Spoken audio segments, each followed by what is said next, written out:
ప్రభునందు ప్రియమైన స్నేహితులారా, మీ అందరికీ క్రీస్తు ప్రభు నామంలో వందనాలు తెలియజేస్తున్నాను. ఈరోజు స్టీవెన్ బాబుగా సేవ చేస్తున్న నేను నా జీవితంలో ఇంత గొప్ప రక్షణ ఎలా పొందానో, ఆ దేవుడు నన్ను ఎలా మార్చుకున్నాడో ఆ సంగతిని మీకు సాక్ష్యంగా పంచుకోవాలని ఆశపడుతూ ఉన్నాను. దయచేసి కొన్ని నిమిషాలు శ్రద్ధగా ఈ సాక్ష్యాన్ని విని దేవుడు మానవాళికి అనుగ్రహిస్తున్న సత్యాన్ని గ్రహిస్తారని ప్రేమతో మనవి చేస్తున్నాను. ప్రభు నన్ను సంధించడానికి ముందు నేను ఒక హిందూ కుటుంబంలో పుట్టాను. హైందవ సాంప్రదాయంలో పెరిగిన వాడిని. మా తల్లిదండ్రులు నాకు శ్రీనివాస్ అనే పేరు పెట్టి ఆ ఏడుకొండల వెంకన్న బాబే ఎంతో ఆశీర్వాదం ఇచ్చి నన్ను వాళ్ళకి దయచేసాడన్నంత సంబరపడిపోయారు. అంత మాత్రమే కాదు, ప్రతి ఏడాది నన్ను ఆ కొండకు తీసుకువెళ్ళి గుండు కొట్టిస్తూ ఉండేవారు. మేము కులానికి పద్మశాలిలు, మాకు జంజం కూడా ఉండేది. మార్కండేయ గోత్రానికి సంబంధించిన వాళ్ళం కాబట్టి శివుని కూడా ఎంతో భక్తితో పూజిస్తూ ఉండేవాళ్ళం. ప్రతి శివరాత్రికి శ్రీశైలం వెళ్ళి ఆ గర్భగుడి పైన నందులు ఉంటాయి. ఆ నంది కొమ్ములకు మేమే స్వయంగా నేసిన పట్టుబట్టను కడుతూ ఉండడం మా కులానికి ఆచారం. మా పితరులు అలా చేసేవారు. అర్ధరాత్రి సమయంలో లైట్లన్నీ ఆరిపేసినప్పుడు దిగంబరంగా వెళ్ళి ఆ గుడి మీద ఆ పట్టుబట్ట కట్టాలి. ఎంతో నిష్ఠతో అలాంటి పనులను మా పితరులు చేసేవారు. అయితే మేము కూడా సహజంగా ఎంతో భక్తితో నిష్ఠతో ఎన్నో వ్రతాలు పూజలు చేస్తుండే వాళ్ళం. తడువు చేయకుండా ఎంతో భక్తితో మా తల్లిదండ్రులు నాకు ఏ విధంగా నేర్పారో అలాగే నేను కూడా పూజిస్తూ ఉండేవాడిని. మా తల్లిదండ్రులు నన్ను పెంచిన విధానాన్ని బట్టి నేను కూడా నాకు తెలియకుండా హిందూ మతం పట్ల ఎంతో ప్రేమ పెంచుకున్నాను. మా ఇంట్లోనే కాదు, ఆ మాటకు వస్తే మా వంశంలోనే నాలా స్పష్టంగా మంత్రాలు శ్లోకాలు చదివే వాళ్ళు ఎవరూ లేరు. అందువల్లే మా స్నేహితులు బంధువులు వాళ్ళందరూ కూడా ఏ పూజ చేసినా ఏ వ్రతాన్ని చేసినా నన్నే పిలుస్తుండేవారు. ఆ వ్రతానికి సంబంధించిన పుస్తకాన్ని, ఆ శ్లోకాలను, ఆ మంత్రాలను నేనే చదివితే బాగుంటుందని వాళ్ళు నన్ను పిలుస్తుండేవారు. మరి నేను ఆ రీతిగా భక్తిగా వేదాలు, ఇతిహాసాలు, పురాణాలు చదువుతుంటే మా అమ్మ నాన్న ఎంతో మురిసిపోతూ ఉండేవారు. నాకు కొద్దిగా వయసు పెరిగిందండి. యవ్వన దశ వచ్చేసరికి నా స్నేహితులు ఎలా అయితే బాడీ బిల్డింగ్ కసరత్తులు లాంటివి చేసేవారో అలాగే నేను కూడా బాడీ బిల్డింగ్, కరాటే లాంటి విద్యలు నేర్చుకోవడానికి వెళ్తుండేవాడిని. ఆ దినాల్లో వారందరూ కూడా ఈ బాడీ బిల్డింగ్ చేసేవాళ్ళు ప్రతి మంగళవారం ఆంజనేయ స్వామి కోరికి వెళ్తుండేవారు. నేను కూడా సహజంగా భక్తి ఎక్కువ కాబట్టి క్రమం తప్పకుండా ప్రతి మంగళవారం ఆంజనేయ స్వామి కోరికి వెళ్ళి ఎంతో భక్తితో పూజించి ఆ హనుమాన్ చాలీసా చదివి గుడి చుట్టూ ప్రదక్షిణ చేసి వస్తుండేవాడిని. మా వీధిలో ప్రతి మంగళవారం నేను నా చేతిలో కొబ్బరి చెప్పుతో, చెవులో పువ్వుతో, ఎర్రని సింధూరం బొట్టుతో, కొబ్బరి చెప్పు నిండా ఎర్రని సింధూరం బొట్టు వేసుకొని ప్రతి మంగళవారం కనిపిస్తుండేవాడిని. ఆ రీతిగా నన్ను చూస్తున్న ఆ వీధి వాళ్ళందరూ ఎంతో సంతోషపడేవారు. పుడితే ఇలాంటి కొడుకు పుట్టాలి, ఇలాంటి కొడుకు పుట్టాలంటే ఎంతో పుణ్యం చేసుకోవాలి. నిజంగా కన్నయ్యమ్మ, తాతారావు వీళ్ళ దంపతులు చాలా పుణ్యం చేసుకుని ఉంటారు, ఇంత మంచి కొడుకు పుట్టాడని వాళ్ళు చెప్పుకునేవారు. అలా నా బాల్యం కొనసాగుతుందండి. 10th పరీక్షలు పూర్తయి రిజల్ట్స్ వచ్చాయి. మా వీధిలో చాలా మంది పిల్లలు ఫెయిల్ అయిపోయారు. చాలా మంది పాస్ అయ్యారు, కానీ ఏదో అరాకొర మార్కులతో పాస్ అయ్యారు. అయితే నేను మాత్రం ఫస్ట్ క్లాస్లో పాస్ అయ్యాను. చాలా ఎక్కువ మార్కులు వచ్చాయి. మా ఇంట్లో చాలా ఆనందపడ్డారు. అలాగే మా కాలనీలో కూడా పలానా కన్నయ్యం గారు అబ్బాయి ఎక్కువ మార్కులు సంపాదించుకున్నట్టు ఫస్ట్ క్లాస్ అంట అని వాళ్ళు చెప్పుకోవడం మొదలుపెట్టారు. చూడరా, ఆ శ్రీని చూసి నేర్చుకోండిరా అని ప్రతి తల్లిదండ్రులు వాళ్ళ పిల్లల్ని చీవాట్లు పెట్టేవారు. మెల్లిగా ఈ సంగతులన్నీ చూసిన తర్వాత నాలో ఒకలాంటి అతిశయం పెరిగింది. నేనేదో చాలా తెలివైన వాడిని, నాలా ఎవరు చదవలేరని అలాంటి ఆలోచనలు నాలో ప్రారంభమయ్యాయి. అంతేకాదు, నేను చాలా మంచివాడినని, చాలా భక్తిపరుడనే ఆలోచనలు నాలో మొదలయ్యాయి. కాలేజీకి వెళ్ళడం మొదలుపెట్టాను. తెలుగు భాష మీద నాకున్న ప్రేమ మరి 10th క్లాస్లోనే చాలా ఎక్కువగా ఛందస్సు, బాగా నేర్చుకున్న కారణంగా పద్యాలు రాసేవాడిని, కవిత్వాలు రాసేవాడిని. కాలేజీలో నేను రాస్తున్న కవిత్వాలకి చాలా డిమాండ్ ఉండేది. స్టూడెంట్స్ అందరూ కవిత్వాలు చదువుకొని చాలా సంతోషించేవారు, ఆనందించేవారు. నేను ఒక హీరోలా కాలేజీలో అందరూ నన్ను ట్రీట్ చేసేవారు. నేను రాసిన కవిత్వాలు చూసి ఎంతోమంది అమ్మాయిలు నాతో మాట్లాడడానికి ప్రారంభించేవారు. యవ్వన దశలోకి అడుగుపెట్టిన తర్వాత నాలో కొన్ని ఊహలు కూడా ప్రారంభమయ్యాయి. నాకు తెలియకుండా నాలో చెడ్డ ఆలోచనలు ప్రారంభమయ్యాయి. ఎక్కువ మంది అమ్మాయిల్ని ఈ కవిత్వాలతో ఆకర్షించుకోవాలని ఆశ నాలో పెరిగింది. అంతేకాదు నా తోటి స్నేహితులు కూడా వాళ్ళు ఏ అమ్మాయిలైతే ప్రేమించాలని వెంటపడుతున్నారో ఆ అమ్మాయిలకు లవ్ లెటర్స్ రాయమని లేదా కవిత్వాలు రాయమని నా దగ్గరకు వచ్చేవారు. నేను కవిత్వం రాస్తే ఎలాంటి అమ్మాయి అయినా సరే తప్పకుండా ఆ ప్రేమిస్తున్న అబ్బాయికి చిక్కిపోయేది. అలా నేను కవిత్వాలతో ఎంతో మందిని ఆకర్షించగలిగాను. కాబట్టి నేనేదో గొప్ప తెలివైన వాడినని, చాలా మంచివాడినని, అందరూ నన్ను ఒక హీరోలో చూస్తున్నారని గర్వపడుతుండేవాడిని. ఏ ఇద్దరికైనా సరే గొడవ వస్తే వాళ్ళకున్న గొడవతో మాట్లాడుకోవడం మాని అలిగి తిరిగి నా దగ్గరికి వచ్చి, ఇలా ఉందిరా పరిస్థితి, నువ్వు ఏదైనా కవిత్వం రాయాలంటే ఆ రాత్రి ఒక కవిత్వం రాసి ఇచ్చేవాడిని. ఉదయం అయ్యేసరికి వాళ్ళిద్దరి మధ్య గొడవ కూడా చల్లారిపోయేది. ఇలా నా కాలేజీ జీవితం కూడా గడిచింది. నా యవ్వన దశలో నేను అందరికీ మంచివాళ్ళ కనిపిస్తున్నా కూడా నాలో చెడ్డ ఆలోచనలు, చెడు తలంపులు ప్రారంభమయ్యాయి. చుట్టా, బీడి, సిగరెట్ లాంటివి, బ్రాందీ లాంటివి ఇలాంటి దుర్వ్యసనాలు నాలో లేవు, కానీ కామ వికారపు ఆలోచనలు నాలో ప్రవేశించి నన్ను పాడు చేశాయి. పైకి చాలా మంచివాడిగా ఉన్నాను, కానీ అంతరంగం మాత్రం హద్దులు లేని చెడ్డ ఆలోచనతో నిండిపోయింది. నేను ఎదుగుతున్నప్పుడు నాలో సహజంగానే దేవుని భక్తి ఎలా పెరిగిందో అలాగే క్రైస్తవులంటే ద్వేషం కూడా పెరిగింది. కారణం స్పష్టంగా తెలియదు, కానీ నా మతం మీద నాకున్న అభిమానం నన్ను అలా చేసిందేమో. ఎవరైనా సరే క్రైస్తవ మతంలో చేరి బొట్టు, పూలు, గాజులు తీసేస్తే నేను చాలా బాధపడిపోయేవాడిని. వాళ్ళు చూస్తే నాకు హృదయంలో ఒక మంట రేగేది. చిన్నతనం నుంచి కూడా ఎవరైనా క్రైస్తవ స్టూడెంట్స్ నాతో పాటు స్కూల్లో జాయిన్ అయినప్పుడు వాళ్ళంటే ఒక చిన్న చూపు నాలో ఉండేది. వీళ్ళందరూ మా మతాన్ని, మా సాంప్రదాయాన్ని మంటగలుపుతున్నారని ఆ భావం నాలో పెరిగిపోయేది. నేను ప్రయాణిస్తున్నప్పుడల్లా నాకు బాగా గుర్తున్న ఒక సంఘటన ఏంటంటే, ఒక వాక్యం నాకు ఎప్పుడు కనిపిస్తూ ఉండేది. ఏ బస్సులోనే ప్రయాణిస్తూ కిటికీలో చూస్తున్నప్పుడు సడన్ గా చూసినప్పుడు ఒక చర్చి గోడ కనిపించడం, ఆ గోడ మీద కొన్ని వాక్యాలు రాసి ఉండడం, ఒక వాక్యం మీద నా దృష్టి పడడం తరచుగా జరుగుతుండేది. ఆ వాక్యం ఏంటంటే, యేసు చెప్పెను, నేనే మార్గము, సత్యము, జీవమునై ఉన్నాను. నా ద్వారానే తప్ప ఎవడును తండ్రి యొద్దకు చేరలేడు. ఈ మాట నేను తలంపుగా చూడడం, చదవడం జరిగేది. అలా ఆ మాట చూసినప్పుడల్లా నాలో ఇంకా కోపం పెరిగిపోయేది. నేనే అంటాడేంటి క్రీస్తు? అందుకే నాకు ఒళ్ళు మండిపోతుంది. నిన్న కాక మొన్న వచ్చాడు, నేనే అంటాడేంటి? నేను కూడా ఒక దేవుడినే అంటే పోనీలే అని అనుకుందాం. మాకున్న 33.5 కోట్ల దేవతల్లో ఏదో ఒక దేవుడుగా భావించి ఒక మూల పడేసేవాళ్ళం. అంతేగాని నేనే, నా ద్వారా తప్ప ఎవడు స్వర్గానికి చేరడు అంటాడేంటి అని చాలా కోప్పడిపోయేవాడిని. ఎలాగైనా సరే ఈ క్రైస్తవులకు బుద్ధి చెప్పాలి అనేది నా ఆలోచన. స్వర్గానికి చేర్చడానికి ఈయనేనా మార్గం? మా హిందూ మతంలో దేవుళ్ళు లేరా? మా మతంలో అయితే నారాయణ అంటే చాలు వైకుంఠానికి వెళ్ళిపోతాం. శివరాత్రి నాడు ఉపవాసం ఉంటే చాలు ఎంతటి దుర్మార్గుడైనా, ఎంత దొంగ అయినా సరే బొద్దుతోనే కైలాసం చేరిపోతారు. మరి ఈ క్రీస్తు ఇక ఏ మార్గం లేదు నేనే అంటాడేంటి? ఇలాంటి ఆలోచనలు నాలో కలుగుతుండేవి. అందుకే యేసు ప్రభు అంటే నాకు చాలా కోపం ఉండేది, చాలా ద్వేషం పెరిగిపోయేది.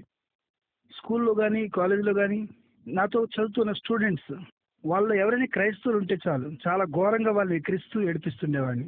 క్రైస్తవులు పిల్లలు నాతో పాటు ఆడుకోవడానికి, సరదాగా మాట్లాడడానికి నా దగ్గరికి వస్తున్నప్పుడల్లా వాళ్ళని ఎలా ఏడిపించాలని ప్రయత్నిస్తుండేవాడిని.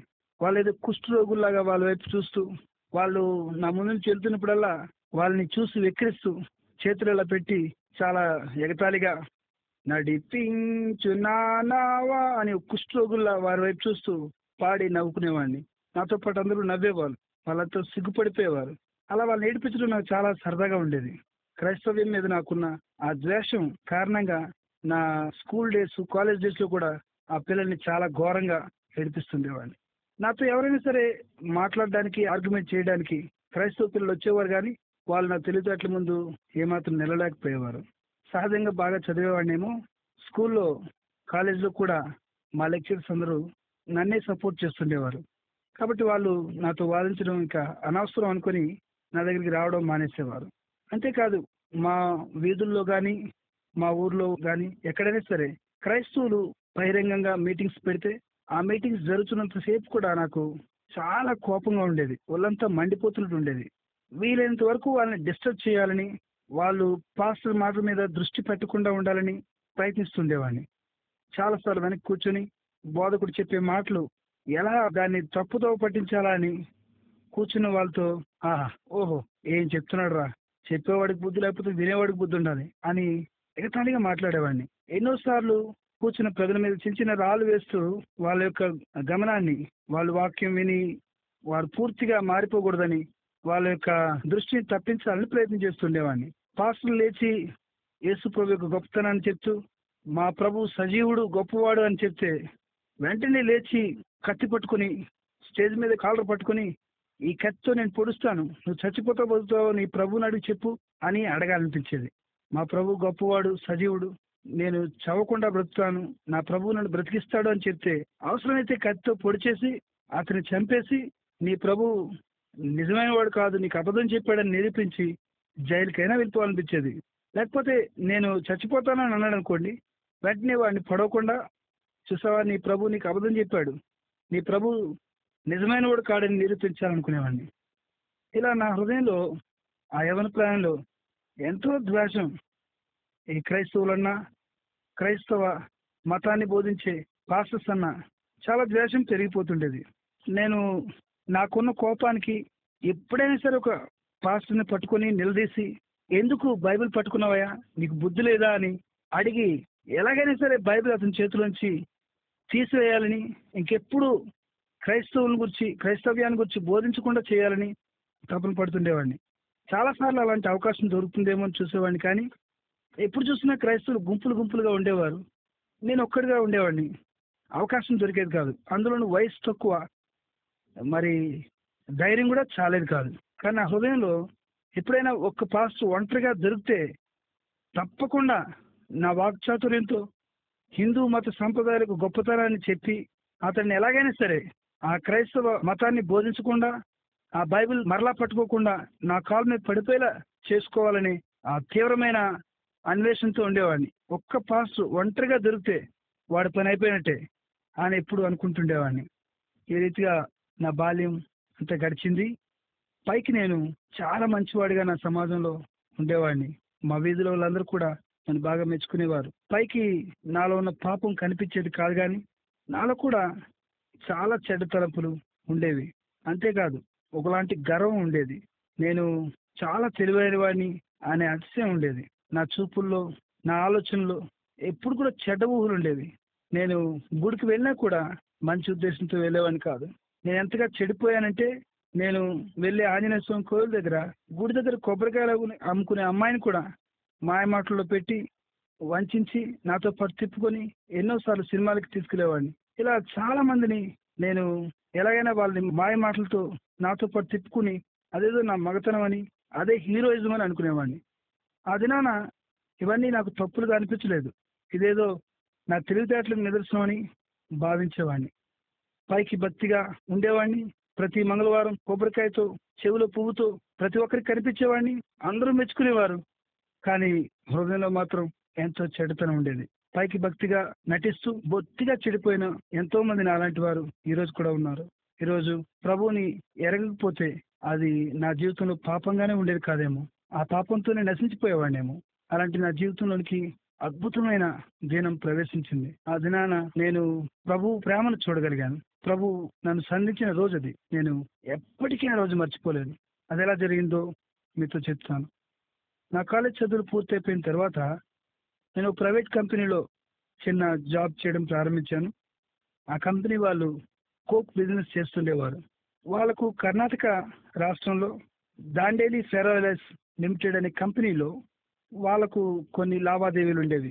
వ్యాపారపరమైన ఆ లావాదేవీలు ఉండడం వలన అక్కడి నుంచి చెక్స్ వసూలు చేయడం, డిమాండ్ డ్రాఫ్ట్స్ వసూలు చేయడం, అలాగే వాళ్ళ ద్వారా బిజినెస్ కూడా రాబట్టడం. ఈ పని చేయడానికి ఒక రిప్రజెంటేటివ్ అవసరమని వారు భావించి అప్పటికి చురుగ్గా ఉన్న నన్ను ఆ కర్ణాటక రాష్ట్రానికి పంపించాలని అనుకున్నారు. సరే, నేను కూడా కర్ణాటక రాష్ట్రం వెళ్తున్నాను కదా అని ఎంతో ఆనందంగా ఊర్లు తిరగడం మీద నాకున్న సరదా మీద నేను కర్ణాటక బయలుదేరాను. కర్ణాటకకు వెళ్ళి ఆ కర్ణాటకలో బెంగళూరు నుంచి 500 కిలోమీటర్ల దూరం ఉంటుందండి. దాండేలి అనేది ఆ ఊరు. ఆ ఊర్లోనే బస్ స్టాండ్కి ఎదురుగా ఒక లాడ్జ్లో రూమ్ తీసుకుని ఉండేవాడిని. అక్కడ నుండి ప్రతిరోజు కంపెనీకి వెళ్ళేవాడిని. అక్కడ ఆఫీసర్స్తో మాట్లాడి మా కంపెనీ తాలూకా వ్యవహారాలని చూస్తుండేవాడిని. అక్కడి నుంచి ఆర్డర్స్ తీసుకుంటుండేవాడిని. ఇది నా దినచర్య. ఓ రోజు నేను ఉదయకాలమే లేచి స్నానం చేసి ఫ్రెష్ అవుదాం అనుకొని సోప్ లేని కారణంగా పాన్ షాప్కి వెళ్ళి సోప్ కొనుక్కుందామని దిగాను. మా లాడ్జ్కి ఆపోజిట్లో ఉన్న బస్ స్టాండ్కి ఆనుకుని ఒక పాన్ షాప్ ఉండేది. అక్కడ ఏదైనా వస్తువులు కొనుక్కునేవాడిని. ఆ రోజు కూడా సోప్ కొనుక్కుందామని ఆ పాన్ షాప్ దగ్గరికి వెళ్ళాను. నేను దగ్గరికి వెళ్తుండగానే నాకు ఆ పాన్ షాప్ లో నుంచి తెలుగు మాటలు వినిపించాయి. అది కర్ణాటక రాష్ట్రం కాబట్టి అందరూ కన్నడ మాట్లాడేవారు సహజంగా. చాలా కాలానికి తెలుగు మాటలు వినిపించేసరికి నాకు చాలా సంతోషమైంది. అమ్మయ్య, తెలుగు మాట్లాడేవాడు ఒకడు దొరికాడు రా బాబు అనుకుని ఎంతో ఆనందంగా ఆ పాన్ షాప్ దగ్గరికి వెళ్ళాను. నేను దగ్గరికి వెళ్ళి చూసేసరికి లోపల పాస్టర్ గారు తెలుగులో సువార్త చెప్తున్నారు పాన్ షాప్ కుర్రాడికి. నాకు మళ్ళీ కోపం వచ్చేసింది, పిచ్చెక్కిపోయింది. ఇదేంట్రా బాబు, రామేశ్వరం వెళ్ళిన శనేశ్వరం తప్పదన్నట్టు ఇక్కడ కూడా తగలడ్డారు వీళ్ళు. మా వైజాగ్లోనే కాదు, ఇక్కడ కూడా ఈ బైబిల్ పట్టుకుని తిరిగే వాళ్ళు ఎక్కువైపోయారని చాలా సనుక్కున్నాను, కొనుక్కున్నాను. ఆయన నాకెందుకులే అని తిరిగి వచ్చేస్తున్నాను. ఇంతట్లో జ్ఞాపకం వచ్చింది, ఎప్పుడైనా ఒక పాస్టర్ ఒంటరిగా దొరకాలి అన్నావు కదా, ఇప్పుడు దొరికాడు, వాడు అంత చూడు అని నాలో ఉన్న అంతరాత్మ నాతో మాట్లాడింది. అమ్మయ్య, ఈ రోజుతో వీడి పని అయిపోయిందిరా, వీడు మళ్ళీ జీవితంలో బైబిల్ పట్టుకోకుండా చేస్తాను అని మనసులో అనుకుంటూ చాలా కోపంగా అతని దగ్గరికి వెళ్ళాను. నా స్నేహితులారా, అతను నేను నా జీవితంలో మర్చిపోలేను. నా హృదయంలో ఉన్న చీకటంతా తొలగిపోయి దేవుని వెలుగు నాలోని ప్రవేశించిన రోజు అది. నా అజ్ఞానాన్ని దైవ జ్ఞానం పారదోలిన రోజు అది. నా ఆత్మీయ గురుడితనం సువార్త వెలుగు ద్వారా వెలిగించబడిన రోజు అది. నా కన్నుల మీద పొరలు పొరలుగా ఉన్న గర్వపు ఛాయలు రాలిపోయిన రోజు అది. ఆ రోజు నేను మర్చిపోయాను. దేవుడే నాతో స్వయంగా మాట్లాడిన రోజు. అందుకే ఆ రోజు ఏం జరిగిందో పోసుకొచ్చినట్లు మీకు చెప్పాలనేది నా ఉద్దేశం. చాలా కోపంగా వెళ్ళిన నేను ఆ పాన్ షాప్ లో ఉన్న పాస్టర్ గారితో, ఏమంటే మీతో మాట్లాడాలి అని చాలా సీరియస్ గా అడిగాను. అతనితో మాట్లాడుతూనే అతను అంచనా వేశాను. చాలా నల్లగా ఉన్నాడు, పెద్ద చదువుకున్నట్టుగా లేడు, తెలుగు భాష కూడా స్పష్టంగా లేదు.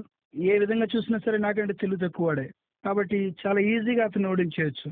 ఇక మళ్ళీ ఎప్పుడు బైబిల్ పట్టుకోకుండా చేయొచ్చు అని మనసులో అనుకున్నాను. అతనితో సంభాషణ ప్రారంభించాను. ప్రియులారా, అతనితో మాట్లాడిన ఆ 2 గంటల సంభాషణే నా జీవితాన్ని మార్చేసింది. చాలా మంది జీవితాల్లో ఏ కడుపు నొప్పో, ఏదో అనారోగ్యం వచ్చి ప్రభువుని నమ్ముకుంటే తగ్గిపోతుందనే ఆశతో మందిరానికి వచ్చి అలా ప్రభువుని తెలుసుకునే వాళ్ళు ఉండొచ్చు. చాలా మంది జీవితంలో అన్ని కోల్పోయి ఇక ఆత్మహత్య చేసుకుందాం అనుకునే సమయంలో ప్రభు ప్రేమ గురించి విని మార్పు చెందిన వాళ్ళు ఉండొచ్చు. కానీ ప్రభువుకు ఎంతో వ్యతిరేకంగా ఉన్న నా జీవితంలో నాకున్న గర్వాన్ని నా ప్రభువే తొలగించిన ఆ రోజు నేను మర్చిపోలేను. మా ఇద్దరి మధ్య జరిగిన ఆ సంభాషణ ఇలా నడిచింది. నేను అంతతో మాట్లాడుతూ చాలా సీరియస్ గా ఇలా అన్నాను, ఏమండి, మీకు అసలు ఏమైనా బుద్ధి ఉందా? భారతదేశంలో పుట్టి భారతీయులుగా పెరుగుతూ మన దేశం మత సంప్రదాయాలు విడిచిపెట్టి పరాయి దేశం నుంచి వచ్చిన ఆ మతాన్ని గురించి ఎందుకు బోధిస్తున్నారండి అని అడిగాను. చాలా సీరియస్ గా నా గొంతులో నుంచి ఆ ధ్వని బయటకు వచ్చింది. తినడానికి తిండి లేకపోతే ఏదో కష్టం చేసుకుని బతకాలి, కానీ బైబిల్ చంకలో పెట్టుకుని ఆ ఇంటికి ఇంటికి తిరిగి అడుక్కునే వాళ్ళ మారకూడదండి. ఎంత సిగ్గుచేటు. మన దేశంలో దేవుళ్ళు లేరా? మనకేమైనా దేవుళ్ళు కొదువా? ఏం తక్కువ అని పరాయి దేవుడిని బోధిస్తున్నారు? మనకు 33.5 కోట్ల దేవతలు ఉన్నారు. వాళ్ళందరూ ఉండగా కొత్త దేవుడిని ఎందుకు తీసుకొస్తున్నారు? మన ఆచారం సంప్రదాయం వీటన్నిటి గురించి మీకు తెలీదా? మన పురాణాలు, మన ఇతిహాసాలు వీటికంటే గొప్పదా ఆ బైబిల్ మతం అంటూ గట్టి గట్టిగా అరవడం ప్రారంభించాను. వెంటనే ఆయన లేచి, బ్రదర్, మీరు చాలా కోపంగా ఉన్నట్టున్నారు, రండి రండి కూర్చోండి అన్నాడు. అతని మాటల్లో చాలా సౌమ్యం ఉంది, మృదుత్వం ఉంది. నేను అనుకున్నాను, నా కోపాన్ని చూసి భయపడిపోయినట్టున్నాడు, ఇక చాలా తేలిగ్గా ఓడించవచ్చు అనుకున్నాను. అయితే అతను చాలా మృదువుగా నవ్వుతూ, బ్రదర్ కూర్చోండి, మన మధ్య గొడవ ఎందుకు, మీరు అడిగిన ప్రతి ప్రశ్నకి సమాధానం చెప్తాను. అయితే నేను కూడా కొన్ని ప్రశ్నలు వేస్తాను, మీరు వాటికి సమాధానం చెప్పండి. మీరు సత్యాన్ని తెలుసుకోవాలి. మీరు ఎంతో తెలివైన వల్ల కనిపిస్తున్నారు. నేను అడిగిన ప్రశ్నకు సమాధానం చెప్పండి. అప్పుడు మీరే చెప్తారు ఇంతవరకు మీరు చేసిన భక్తి అసలు భక్తే కాదని అన్నాడు. అంటే నాకు చాలా కోపం వచ్చింది. వాట్, 21 సంవత్సరాలుగా నేను చేస్తున్న భక్తే, ఈ భక్తే కాదా? ఈయన అడిగే ప్రశ్న నేను సమాధానం చెప్పలేనా అని మనసులో ఏం అడుక్కుంటే అడుక్కోవయా అని మనసులో అనుకుంటూ అడగండి అన్నాను. వెంటనే ఆయన నా ముందు 5 ప్రశ్నలు ఉంచాడు. చాలా అద్భుతమైన ప్రశ్నలు, నా కన్నులు తెరిపించిన ప్రశ్నలు. ఇది నాన్న చాలా మంది హైందవులు నాలాగే భక్తి చేస్తున్నామనే భ్రమలో బ్రతుకుతున్నవారు, వాళ్ళు కూడా ఈ సంభాషణ విని సత్యాన్ని తెలుసుకోవాలనేది నా ఉద్దేశం. అతను అడిగిన మొదటి ప్రశ్న ఏంటంటే, బ్రదర్, మనుషులందరినీ దేవుడే పుట్టిస్తున్నాడని మీరు నమ్ముతారా అన్నాడు. వెంటనే అవును నమ్ముతాను, కానీ మీ యేసు ప్రభు కాదు, మాకు బ్రహ్మదేవుడు ఉన్నాడు. అతను 4 తలకాయలు ఉంటాయి. అతని విధాత అంటారు, సృష్టికర్త. అతన్ని అందరూ పూజిస్తారు. అతడే ప్రతి మనిషిని సృష్టిస్తాడు అని చెప్పాను. దానికి ఆ పాస్టర్, పోనీలేండి ఎవరో ఒకరు, ఇంతకీ దేవుడే మనుషులు పుట్టిస్తున్నాడని మీరు నమ్ముతున్నారు కదా అన్నాడు. నమ్ముతున్నాను అన్నాను. అయితే ఓ ప్రశ్న అడుగుతాను, చెప్పండి, ఏ మనుషుడైనా తల్లి గర్భంలో ఉన్నప్పుడు అంటే ఆ 9 నెలల్లో ఎప్పుడైనా దేవుని చూసుంటాడా అన్నాడు. ఏమో ఆ దశ గుర్తుండదు కదా. నేను మెల్లిగా ఏమన్నాడు, అది జ్ఞాపకం ఉండదు అని చెప్పాను. వెంటనే ఆయన, వెరీ గుడ్, బాగా చెప్పారండి. అలా అయితే ఏ మనుషుడైనా తల్లి గర్భం నుంచి భూమి మీద పుట్టిన వెంటనే కళ్ళు తెరవగానే ఎవరికైనా దేవుడు కనిపించుంటాడా అన్నాడు. అంటే అది కూడా జ్ఞాపకం ఉండదు. బహుశా చూస్తే హాస్పిటల్లో నర్సుని చూస్తాడు, లేదంటే తల్లిని చూస్తాడు, లేకపోతే మంత్రసాన్ని చూస్తాడు, అంతేగాని దేవుడు కనిపించున్నాడు కదా అని అప్పుడు చెప్పాను. ఏమో అది కూడా జ్ఞాపకం ఉండదని చెప్పాను. ఇప్పుడు ఆయన అన్నాడు, లోకంలో పుట్టిన వాళ్ళందరూ ఎలా పుట్టారంటారా అన్నాడు. ప్రతి ఒక్కరు అలాగే పుట్టారు అన్నాను. అప్పుడు ఆయన చాలా చురుకైన ప్రశ్న వేశాడు. మరి ప్రతి మనుషుడు కూడా గర్భంలో ఉన్నప్పుడు దేవుణ్ణి చూడక, భూమి మీదకి వచ్చిన తర్వాత కళ్ళు తెరిచిన తర్వాత కూడా దేవుణ్ణి చూడకపోతే, ఇప్పుడున్న విగ్రహాలు, ఇప్పుడున్న దేవుని పటాలు ఎవరు దేవుణ్ణి చూశారని చెక్కారు అని అడిగాడు. అంటే నేను ఒక్కసారి స్టన్ అయిపోయాను. అలాంటి ప్రశ్న అతని దగ్గర నుంచి వస్తుందని ఊహించలేదు. చాలా అమాయకంగా కనిపిస్తున్నాడు, కానీ ఒక్కసారి అలాంటి ప్రశ్న వేసేసరికి స్టన్ అయిపోయాను.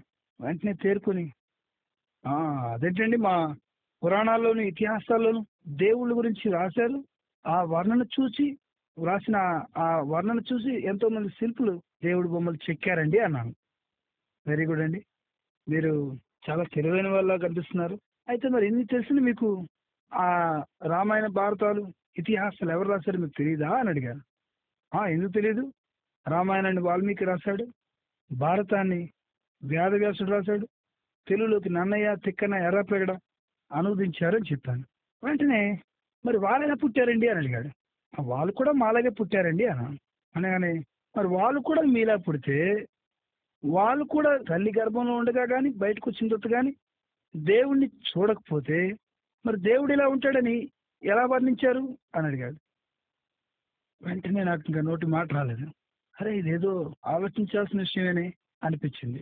ఎప్పుడు ఇలా ఈ కోణంలో ఆలోచించలేదు. అయ్యి బాబు, ఈయన తేలిగ్గా తీసుకోకూడదే, ఈయన చాలా తెలివిగా మాట్లాడుతున్నాడు అనుకున్నాను.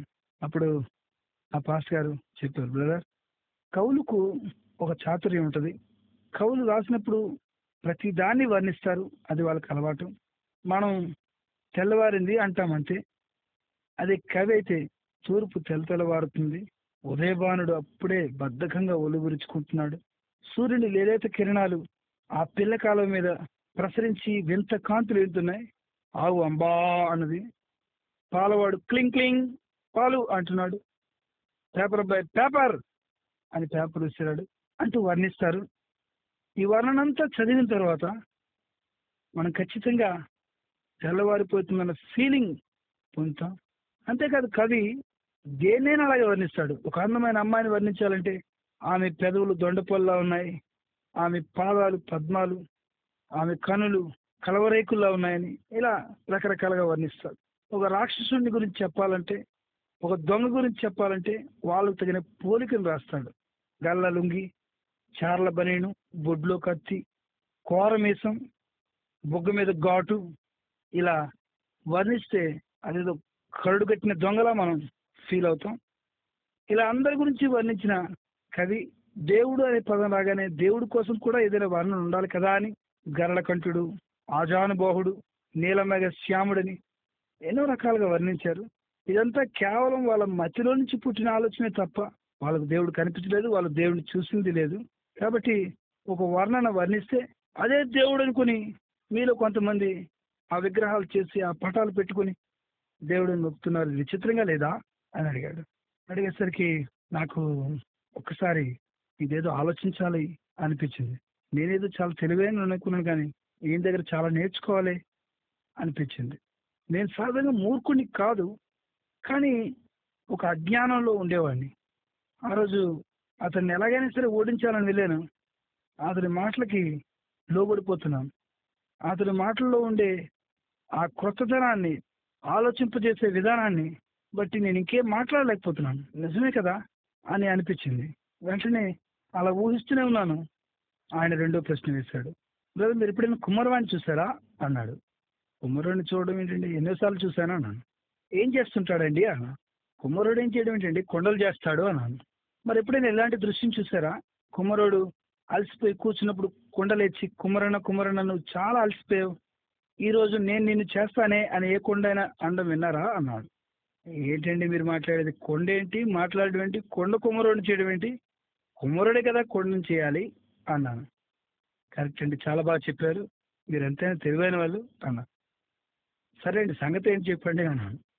బ్రదర్, మీరు బాగా ఆలోచించండి. మనిషి మట్టితో చేయబడ్డాడు. ఏ మతమైనా అదే చెప్తుంది. మనిషి శరీరాన్ని రుద్దితే మట్టే వస్తుంది. మనిషి చనిపోతే తిరిగి మట్టిలో కలిసిపోతాడు. కాబట్టి మనల్ని దేవుడే చేశాడని మీరే చెప్పారు. కాబట్టి దేవుడు కుమ్మరివాడితో సమానం, మనం కొండలాంటి వాళ్ళం. దేవుడు మనల్ని చేసి మనల్ని కొండలా ఒక రూపాన్ని ఇస్తే మనం తిరిగి లేచి దేవుడిని చేస్తే మరి కొండ కుమ్మరుడిని చేయడం కాదా అన్నాడు. అనేసరికి ఇంకేం మాట్లాడాలో తెలియలేదు. ఆశ్చర్యపోయాను. అరే, ఇలా కూడా ఆలోచించాలి కదా, ఎందుకు నాకు ఇలాంటి ఆలోచన రాలేదు అనిపించింది. ఇంతలో అతడు మూడో ప్రశ్న వేశాడు. అయ్యా, ఈ మూడో ప్రశ్నకి సమాధానం చెప్పండి. మీరు ఎప్పుడైనా వినాయక చవితి చేసుకున్నారా అన్నాడు. ఎప్పుడైనా ఏంటండి, ప్రతి సంవత్సరం చేసుకుంటూనే ఉన్నాం అన్నాను. ఆహా, అలాగా, అయితే వినాయక చవితి కోసం ఏమేమి కొంటారు అని అడిగారు. ఏం కొంటాం, పత్రి. పత్రి అంటే రకరకాల ఆకులు, ఆయా రకాల పళ్ళు, ఆ సీజన్లో దొరికే పళ్ళు, అలాగే పాలవెల్లి. పాలవెల్లి అంటే పైన కడతారు, వెదురు కర్రలతో చేస్తారు పాలవెల్లి. అలాగే వినాయకుడి పుస్తకం, వినాయకుడి బొమ్మ అన్నాను. బ్రదర్ అంత స్పీడ్గా చెప్పేకండి, మళ్ళీ చెప్పండి అన్న. మళ్ళీ చెప్పాను. పత్రి, పాలవెల్లి, వినాయకుడి పుస్తకం, వినాయకుడి బొమ్మ అన్నాను. ఆయన అన్నాడు, బ్రదర్ మీరు చివరి అంటున్నారు కదా మీరు బొమ్మ కొంటానని, మరి చిన్న బొమ్మ కొంటారా పెద్ద బొమ్మ కొంటారా అన్నాడు. ఎవరికి నచ్చింది వాళ్ళు కొనుక్కుంటారండి, చాలా బొమ్మలు ఉంటాయి. మరి డబ్బులు తక్కువగా ఉన్న వాళ్ళు చిన్న బొమ్మ కొంటారు, డబ్బులు ఎక్కువ ఉన్న వాళ్ళు పెద్ద బొమ్మ కొంటారు. మేమైతే మా ఇంట్లో చిన్న బొమ్మ కొంటాం. మా వీధిలో మేము కుర్రాళ్ళందరం కలిసి యూత్ చేస్తున్నప్పుడు చాలా పెద్ద బొమ్మ కొంటాం అని చెప్పాను. అప్పుడు ఆయన నవ్వుతున్నాడు, బ్రదర్ ఇప్పటికే మీరు 8 సార్లు బొమ్మ బొమ్మ బొమ్మ బొమ్మ అంటున్నారు, అంటే దేవుడు కాదా అన్నాడు. అనేసరికి ఒక్కసారి నా గుండె మన కొట్టుకుంది. ఇదేంట్రా బాబు, ఇతడు ఇలా కాలికేస్తే మెడకి, మెడకేస్తే కాలికేస్తున్నాడు, చాలా డేంజర్ ఇతనితో మాట్లాడడం అనుకున్నాను. నా నోటితోనే బొమ్మ బొమ్మ అని చెప్పిస్తున్నాడు ఏంటి అనుకున్నాను. అప్పుడు అతను నవ్వుతూ అన్నాడు, బ్రదర్ బజార్లో బొమ్మను చూసినప్పుడు ఓ దేవుణ్ణి చూస్తున్నట్టు మీరు అనుకోరు. అయ్యా 5 రూపాయలకి ఇస్తావా ఇవ్వా, లేకపోతే వదిలే అని వెళ్ళిపోతాం. అప్పుడు ఆ బొమ్మ దేవుడిలా కనిపించలేదు. పోనీ ఏదో బేరం కుదిరించుకొని ఒక కాగితాన్ని చుట్టేసి బజార్ బుట్లో మూల పడేసి బజార్ అంతా దాన్ని ఊపుకుంటూ వస్తున్నప్పుడు ఒక దేవుణ్ణి తీసుకెళ్తున్నాం అన్న ఫీలింగ్ మనకు ఉండదు. ఇంట్లోకి తీసుకువెళ్ళి ఆ బుట్టను మూల పడేసి మరుసటి రోజు వినాయక చవితి అయితే మరుసటి రోజు తలకి స్నానం చేసి ఆ బొమ్మను తీసి మూల పెట్టే వరకు కూడా ఆ బొమ్మ దేవుడు అని మనకు గుర్తే రాదు. ఆ వినాయక చవితి రోజు తలకి స్నానం చేసి దేవుడా నన్ను కరుణించని మనం అడుగుతాం. ఇది ఎంతవరకు సబు? కొన్నప్పుడు దేవుడు కాడు, ఇంటికి తీసుకొస్తున్నప్పుడు దేవుడు కాడు, మరుసటి రోజు ఉదయానికి దేవుడు అయిపోయాడా? ఆలోచించండి.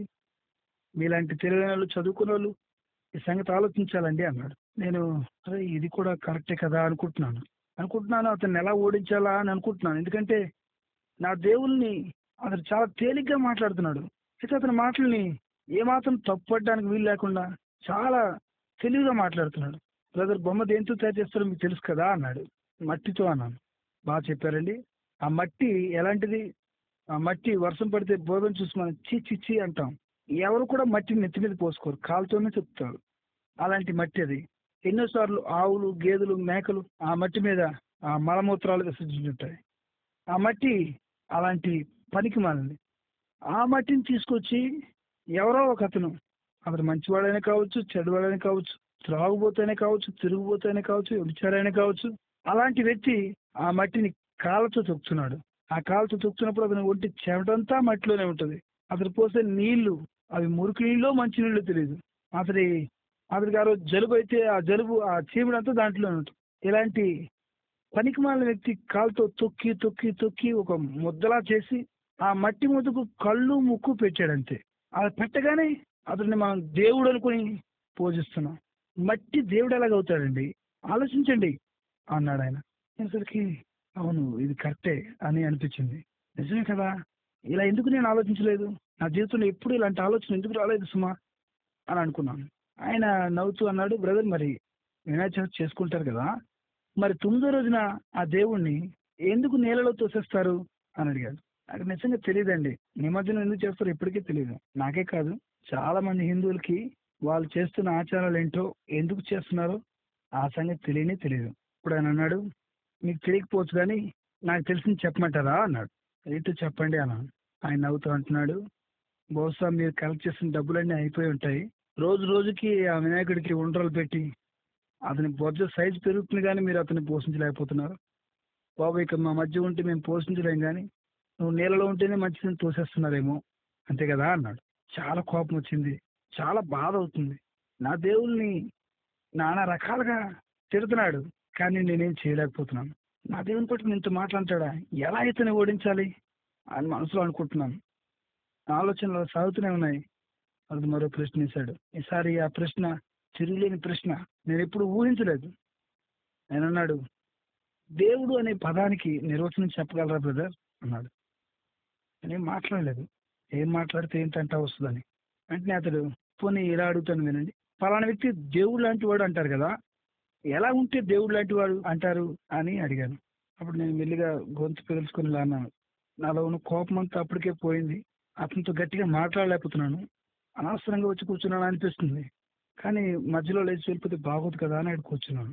ఆ ప్రశ్నకి సమాధానంగా ఇలా అంటున్నాను, మంచివాడిగా ఉండాలి, ఏ లోపం ఉండకూడదు, అందరికీ న్యాయం చేయాలి, సహాయం చేయగలగాలి, అన్నిటినీ చేయడానికి శక్తి కూడా ఉండాలి అని చెప్పారు.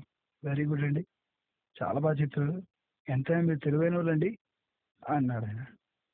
ఏం తెలివి బాబు నువ్వు, ప్రతిదానికి ఏదో ఒకటి పెడుతున్నావు కదా అని మనసులో కొనుక్కుంటూ ఏం మాట్లాడకుండా అలా ఉండిపోయాను. అప్పుడే అతడు ఇలా అన్నాడు, బ్రదర్ మీరు చెప్పిన లక్షణాలు ఉన్న దేవుడు, మీరు చెప్తున్న ఆ 33.5 కోట్ల దేవుళ్ళు ఒక్కడైనా ఉన్నాడా అని అడిగాడు. అంతే, అది పెద్ద ఛాలెంజ్ నాకు.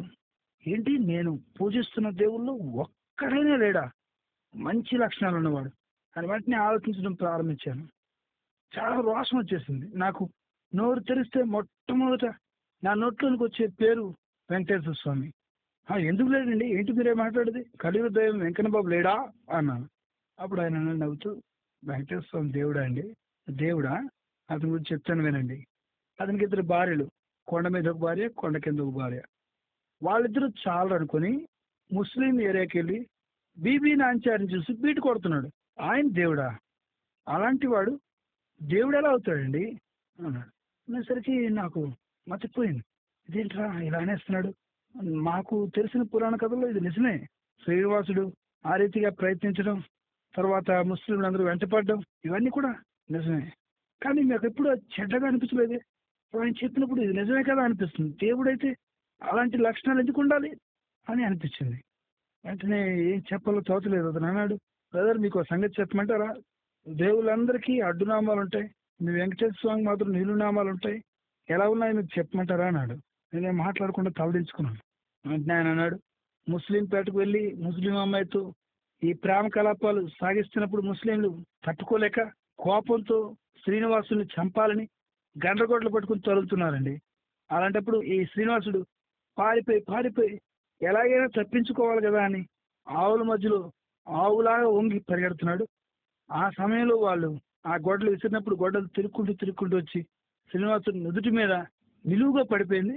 అప్పుడు దాన్ని కవర్ చేసుకోవడానికి ఇటొక నామం ఇటొక నామం పెట్టారు.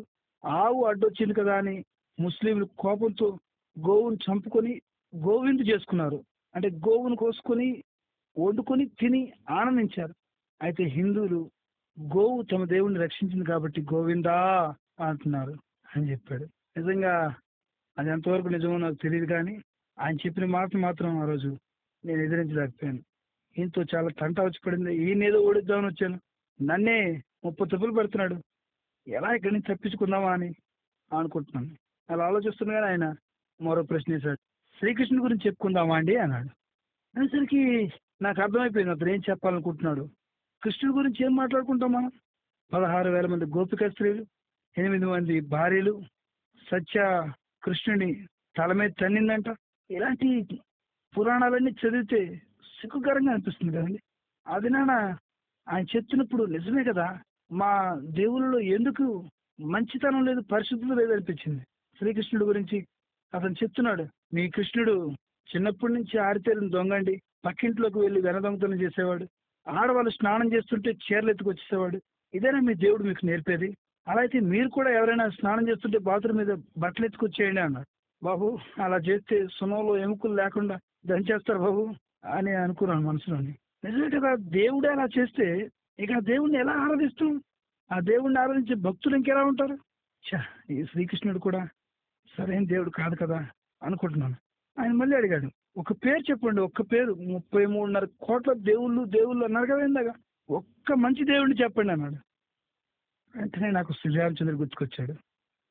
ఎందుకంటే శ్రీరాముడు ఏకపత్నివ్రతుడు, 2-3 భార్యలు లేరు. కాబట్టి మెల్లిగా నోరు తెరిచి, ఎందుకు లేడండి శ్రీరాముడు ఉన్నాడు కదా అన్నాను. ఆయన నవ్వుతూ అన్నాడు, బ్రదర్ పోనీ మీరు చెప్పినట్టే శ్రీరాముడు అనుకుందాం. శ్రీరాముడు దేవుడు అయితే ఒక చాకలివాడు అనే మాటకు అంతగా స్పందించి భార్యను ఎందుకు అడుగుకు పంపించాలి? ఎందుకు అగ్ని ప్రవేశం చేయమని అడగాలి? దేవుడికి మనిషి మాటను బట్టి కలవరం చెందే మనసు ఉంటుందా? దేవుడు అనంత జ్ఞాని కదా అన్నాడు. అవును కదా, కరెక్టే అనిపించింది. పోనీ మీరే చెప్పండి, సపోజ్ మీకు కూతురు పుట్టిందనుకోండి, మీ అల్లుడు పక్కింటి చాకలోడు ఏదో అన్నాడని మీ కూతురుని తీసుకెళ్ళి ఎక్కడ అడవిలో వదిలిపెట్టేసి, మామయ్య గారు పక్కింటి చాకలోడు ఇలా అన్నాడండి అందుకే వదిలేశాను అంటే, మీరు భలే అల్లుడు అయ్యా, శ్రీరామచంద్రుడు లాంటి అల్లుడు అని మెచ్చుకుంటారా అన్నాడు. అనేసరికి అది కరెక్టే కదా, దేవుడైతే ఎందుకు ఇలా చేశాడు అని అనుకున్నాను. అని మళ్ళీ అడిగాడు, ఇంకెవరైనా ఉన్నారా? నేనేం చెప్పాలో నాకు తోచలేదు, ఎందుకంటే ఎవరి పేరు చెప్పాలి? ఇంతట్లోకి ఆయన నవ్వుతున్నాడు, దేవుళ్ళందరికీ రాజు దేవేంద్రుడు, ఆ ఇంద్రుడి గురించి మీకు సంగతి చెప్తాను వినండి అన్నాడు. చెప్పండి అన్నాను. ఎందుకంటే నేను పూజిస్తున్న దేవుల్ని అతడు నా రకాలుగా దూషిస్తున్నాడు. నాకైతే ఎలా ఉందంటే ఓ చెట్టు కట్టేసి కొడుతున్నట్టుంది, ఒళ్ళంతా చెమటలు పడుతున్నాయి. ఏం చేద్దామా, పీకపోతే చంపేద్దాం అనుకుంటున్నాను, కానీ అతను చెప్పిన మాటల్లో ఒక్కటి కూడా తప్పులేదు. ఎలా తప్పించుకోవాలనుకుంటున్నాను, తప్పించుకోలేకపోతున్నాను. ఆ దేశం కాని దేశంలో, ఆ ప్రాంతం కాని ప్రాంతంలో ఒంటరి వాడిని అయిపోయాను. అనవసరంగా తెల్లవారుజామున వచ్చి ఇతర చేతులు బుక్ అయిపోయానంటో అనుకుంటున్నాను. ఏం చేయాలో తోచలేదు. చెప్పండి చెప్పండి అన్నాను. మీ దేవేంద్రుడు ఏం చేశాడో తెలుసా అండి? దేవుళ్ళందరికీ రాజు అంట. అతనికి మంచి అందమైన భార్య ఉంది. ఆ భార్య పేరు సతీదేవి. అయితే అతను భూమి మీద ఎవరు అందగత్తులు ఉంటారో అది చూడడమే అతని పని రోజును. భూమి మీద గౌతమ్ ముని అనే ఒక ముని ఉండేవాడు. ఆ మునికి భార్య అహల్యాదేవి చాలా అందగత్తే. ఆమెను చూచి ఆమెను మోహించి అర్ధరాత్రి ఆ పరలోకం దిగొచ్చేసి కోడిపుని చెప్పి కుక్కరొక్కో అని కూర్చాడు. ఆ కోత వినగానే పాపం ఆ ముని అమాయకంగా తెల్లవారిపోయిందేమో అనుకుని భ్రమపడి నది స్నానానికి వెళ్ళిపోయాడు సంధి వార్చుకోవడానికి. అతను అలా వెళ్ళగానే ఆ ముని వేషంలో వచ్చి అతని భార్యతో పాపం చేయడానికి ప్రయత్నం చేశాడు ఇంద్రుడు. ఇంతకంటే సిగ్గుకరమైన కథలు ఏమైనా ఉన్నాయండి? ఇంత నీచంగా ఉంటే వాళ్ళు దేవుళ్ళు అవుతారా అన్న నాకు చాలా బాధ అనిపించింది. కామ క్రోధ మత మత్సరాల్ని అంచుకోలేని వాడు దేవుడు ఎలా అవుతాడు? Something wrong. నేను ఇంతవరకు పూజిస్తున్న వాళ్ళు ఏదో లోపం ఉంది అని అనిపించింది. నిజంగా పుట్టిన మొదలుకొని 21 సంవత్సరం వరకు ఇలాంటి సంగతులు నా మనసులోనికి రానే రాలేదు. ఈరోజు నేనే కదండి, చాలా మంది హిందువులు వాళ్ళు భక్తి చేస్తూనే వెళ్తున్నారు, కానీ వాళ్ళు చేస్తున్నది ఏమిటి అని ఒక్కరు కూడా ఆగి ఆలోచించలేకపోతున్నారు. ఇది ఎంతో మందిని అలా త్రోవ తప్పిన వారండి. వారందరికీ దేవుడు నా కన్నులు ఎలా వెలిగించాడు, సత్యాన్ని చెప్పి వాళ్ళ కన్నులు కూడా వెలిగించబడాలని నా ప్రయత్నం. నేను ఆ రోజు ఏ చెప్పాలో తోచకుండా అలా చాలా ఆందోళనగా సందేహంగా ఉండిపోయాను. ఆయన ఇంకెవరైనా ఉన్నారా అండి? హలో శ్రీనివాస్ గారు, ఇంకెవరైనా మంచి దేవుడు ఉన్నాడండి? నేను చాలా సిగ్గుపడిపోయాను. అది నాకు ఒక సవాల్ చేస్తున్నట్టుంది. నేను పూజించే దేవుళ్ళు ఒక్కడు మంచోడు లేడా? ఎవరి పేరు చెప్పాలి? ఎవరి పేరు చెప్పాలి అని ఆలోచిస్తున్నాను. ఇంతలో చటుక్కున ఒక ఆలోచన కలిగింది. అది అయ్యప్ప స్వాముల సీజన్. ఆ సీజన్ లో అయ్యప్ప స్వామిని చాలా భక్తిగా కొలుస్తారు. నాకు తెలిసిన సత్యం ఏంటంటే అయ్యప్ప పెళ్ళే చేసుకోలేదు. కాబట్టి అతనికి ఏ ఎఫైర్స్ లేవు. ఇప్పుడు అయ్యప్ప పేరు చెప్తే ఎప్పుడు ఎక్కడికి వెళ్తాడో చూద్దామని మెల్లిగా గొంతు సవరించుకొని అయ్యప్ప ఉన్నాడు కదండి అని చెప్పాను. వెంటనే ఆయన వెరీ గుడ్ అండి, మీరు చాలా తెలివైనోళ్ళండి, కనిపించరు కానీ మీకు చాలా సంగతులు తెలుసండి అన్న. బాబు ఏం తెలియదట్లే, నువ్వు ఎవరి పేరు చెప్పినా ఏదో ఒకటి చెప్తున్నావు కదా స్టోరీ, దీని గురించి ఏం చెప్తావని మనసులో ఎక్కడో ఒక మారుమూల సందేహం ఉంది. ఆయన అని ఏ పేరు చెప్పారండి? అయ్యప్ప. అయ్యా అప్ప. అయ్యా అప్ప అంటే ఇంతకీ ఆడోడా మగోడా అండి అన్నాడు. ఏంట్రా బాబు ఈయన ఎలాంటోడు, ఇంత ఘోరంగా మాట్లాడే వాళ్ళు ఎవరు నేను చూడలేదు. ఆయన ఆశ్చర్యంగా చూస్తున్నాను. అప్పుడు ఆయన నవ్వుతూ, నేను అన్న మాటలో ఏం తప్పులేదండి, అయ్యప్ప ఎలా పుట్టాడో మీకు తెలుసా అన్నాడు. నాకు గుర్తుకొచ్చింది, హరిహర సుతుడు అయ్యప్ప. అతనే చెప్పాడు, హరిహర సుతుడు అయ్యప్ప అండి. అంటే హరి అంటే విష్ణువు, హరుడు అంటే శివుడు. విష్ణువు మగోడే, శివుడు మగోడే. ఇద్దరు మగోళ్ళకి పుట్టడం ఏంటండి అని అడిగాడు. ఇదేంట్రా బాబు, ఇలాంటి కథలున్నాయి పురాణాల్లో, ఇంతవరకు నాకు ఇలాంటి ఆలోచనలు రాలేదేంటి అనుకున్నా. ఇప్పుడు ఆయన అన్నాడు, చూడండి, విష్ణువుకు భార్య ఉంది, శివుడికి భార్య ఉంది. విష్ణువు భార్య లక్ష్మీదేవి, శివుడి భార్య పార్వతి. వీళ్ళిద్దరూ వాళ్ళ భార్యని పుట్టింటికి పంపేసి మళ్ళీ ఇలాంటి కామ వికారం ఏంటండి వాళ్ళు, ఇలాంటి వాళ్ళు దేవుళ్ళు అని చెప్పొచ్చా అని అడిగాడు. అనేసరికి ఇక నాకు ముచ్చెమట్లు పట్టేయండి. నేను అతనితో మాట్లాడలేని తెలిసిపోయింది. నేను ఇక నా మాటలతో అతన్ని ఓడించలేని తెలిసిపోయింది. అతను చెప్పిన మాటలు ఒక్కటి కూడా తప్పు లేదనిపించింది. ఎలాగైనా సరే అతన్ని తప్పించుకోవాలన్నా తప్పించుకోలేకపోతున్నాను. అతని మాటలు ఇంకా వినాలనిపిస్తుంది. నాలో ఉన్న అజ్ఞానం అంతా తొలగిపోతుంది.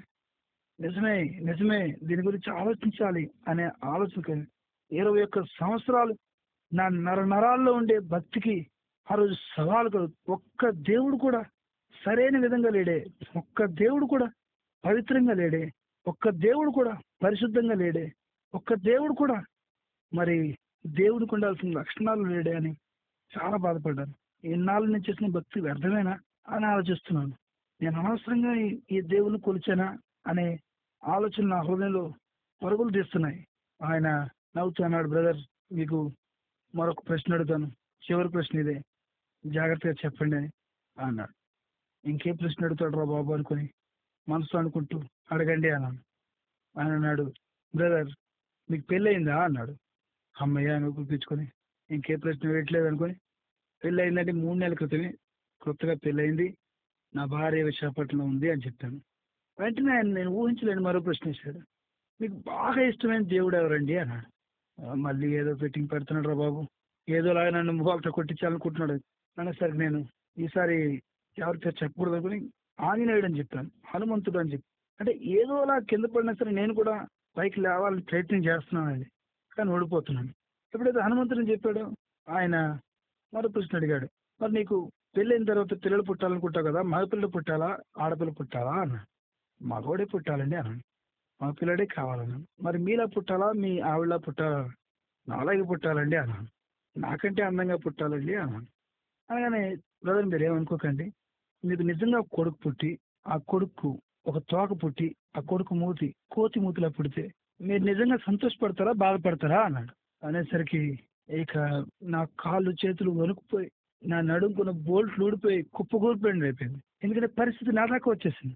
ఇదేంట్రా బాబు, ఈయన నాకు ఇలాంటి కొడుకు పుట్టాలనుకుంటున్నాడు ఏంటి? అయ్యా, మీ అనవసరంగా మీ నోట్లో నోరు పెట్టాను, నన్ను క్షమించండి, నాకు అలాంటి కొడుకు వద్దండి అన్నాను. అలా కాదండి, ఎందుకు అంత కంగారు పడుతున్నారు?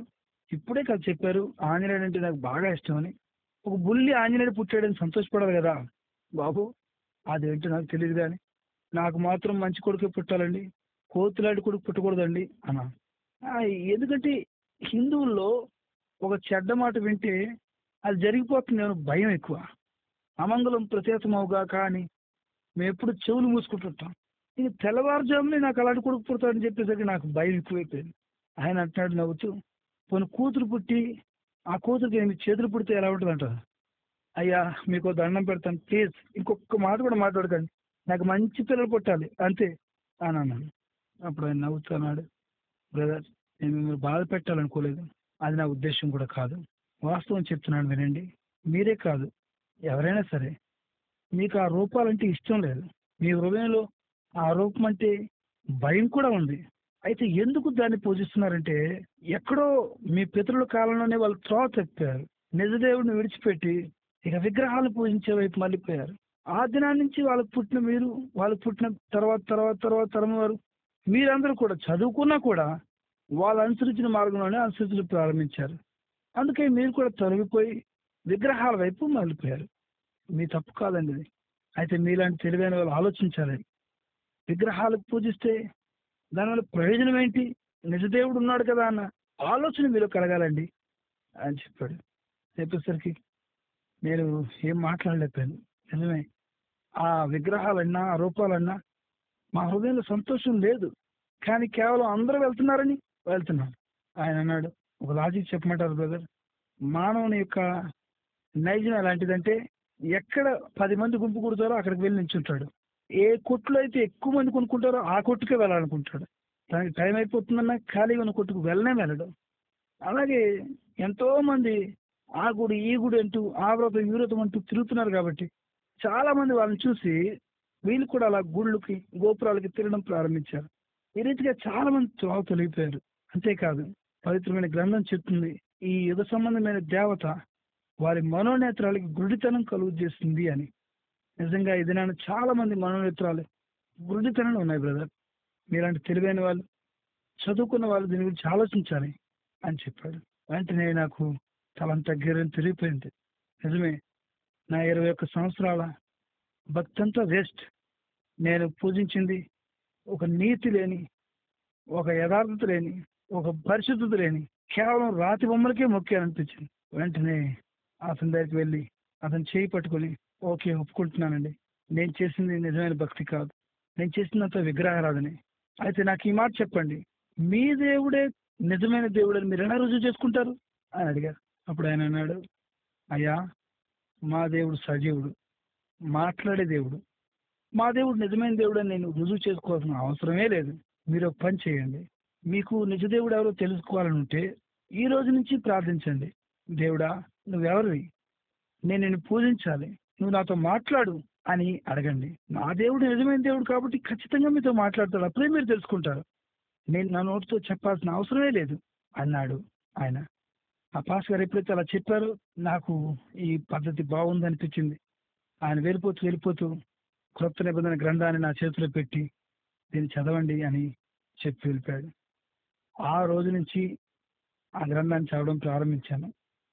ఎలా చదివానంటే, నా దేవుడిలో ఉన్న లోపాలన్నీ వీడు చెప్పాడు కాబట్టి ఈ దేవునిలో యేసు ప్రభువులో ఎన్ని లోపాలున్నా కనిపెడతాను అనే ఉద్దేశంతో చాలా సునిశ్చితమైన దృష్టితో తప్పులు పట్టుకోవాలని యేసు ప్రభు యొక్క వ్యక్తిత్వాన్ని పరిశీలిస్తూ చదివాను. అలా చదివినప్పుడు నేను ఆశ్చర్యపోయాను.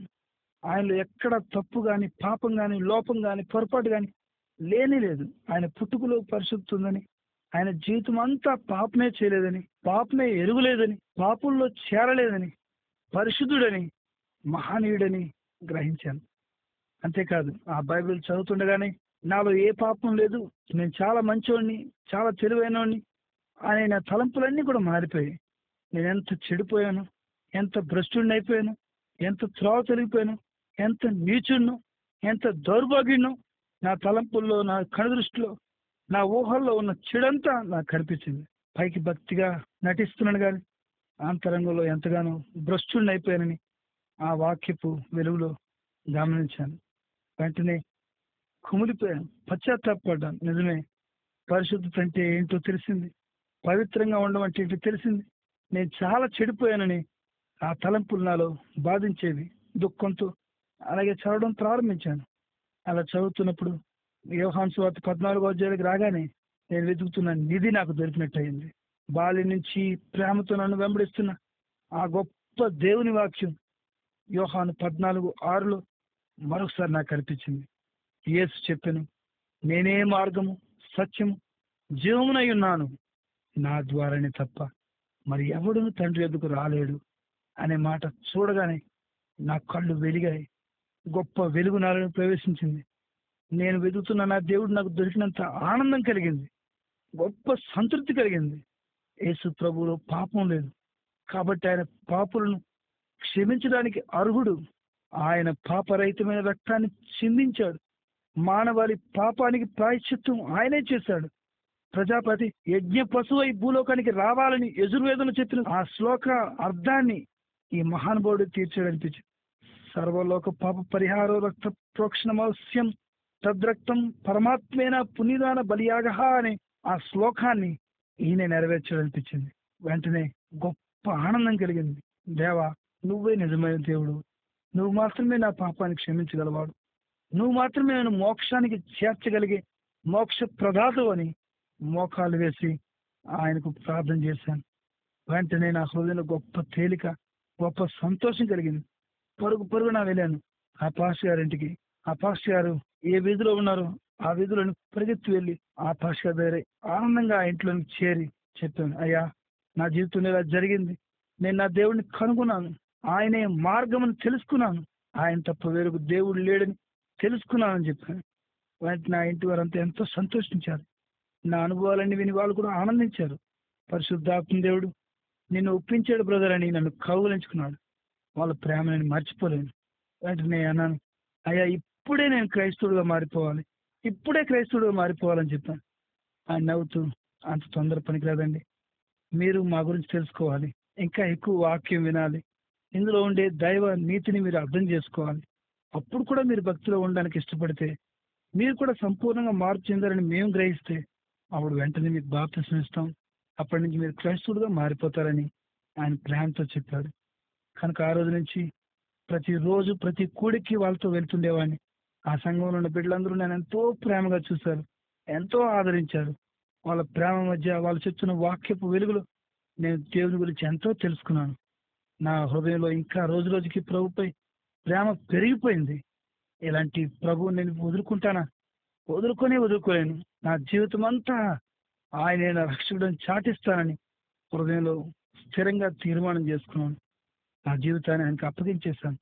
నాలో సంపూర్ణమైన మార్పు కలిగిందని వారు తెలుసుకున్న తర్వాత సంఘంగా వచ్చి అక్కడున్న ఒక నదిలో నాకు బాప్తిసం ఇచ్చి శ్రీనివాస్గా ఉన్న నన్ను స్టీవెన్గా మార్చేశారు. ఆ రోజు నుంచి నా జీవితం మారిపోయింది. నా హృదయంలో ఎంతో ఆనందం పెళ్ళుపుకింది. నేను వెంటనే ఈ సంగతులన్నీ మా ఇంటికి ఉత్తరం రాశాను. మా అమ్మగారు, మా నాన్నగారు అయితే వీడికి ఏదో క్రైస్తవ దెయ్యం పట్టింది అనుకున్నారు.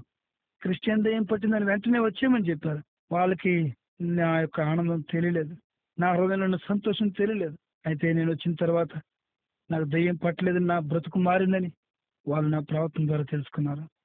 నేను 3 సంవత్సరాలు మానకుండా ప్రతి రాత్రి ప్రతి పగలు బైబిల్ తెరిచి రాత్రి 2 అధ్యాయాలు గట్టిగా చదివేవాడిని. అంతే నేను చేసింది. ఆ విధంగా చదవడమే నాకు తెలుసు, నాకు వాక్యం చెప్పడం రాదు.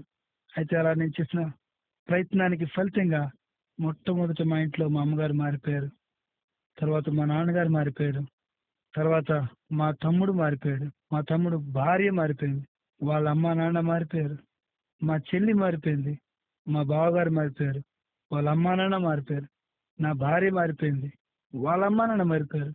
ఇలా ఎంతో మంది హిందువులు కుటుంబాలుగా ప్రభువుని తెలుసుకున్నారు. ఎంత గొప్ప ప్రభు మా జీవితాలు మార్చేశాడు, మా జీవితాలు వెలుగులో నడిపించాడు. ఈ ఆనందాన్ని ప్రకటించకుండా ఎలా ఉండగలం? ప్రభు, నా స్నేహితులారా, నా జీవితం మారిపోయిన తర్వాత ప్రభు ఎన్నో ఆశీర్వాద కార్యాలు చేశాడు. 8 సంవత్సరాలు విజయవాడలో ఒక చర్చిలో నమ్మకంగా ఉంటున్నాను. నాకు మంచి ఉద్యోగం ఇచ్చాడు. డాబర్ ఇండియా లిమిటెడ్లో సేల్స్ ఆఫీసర్గా విజయవాడ హెడ్ క్వార్టర్లో ఉంటూ కోస్టల్ బెల్ట్కి ఇన్ఛార్జ్గా ఉంటూ మంచి ఉద్యోగం చేసేవాడిని.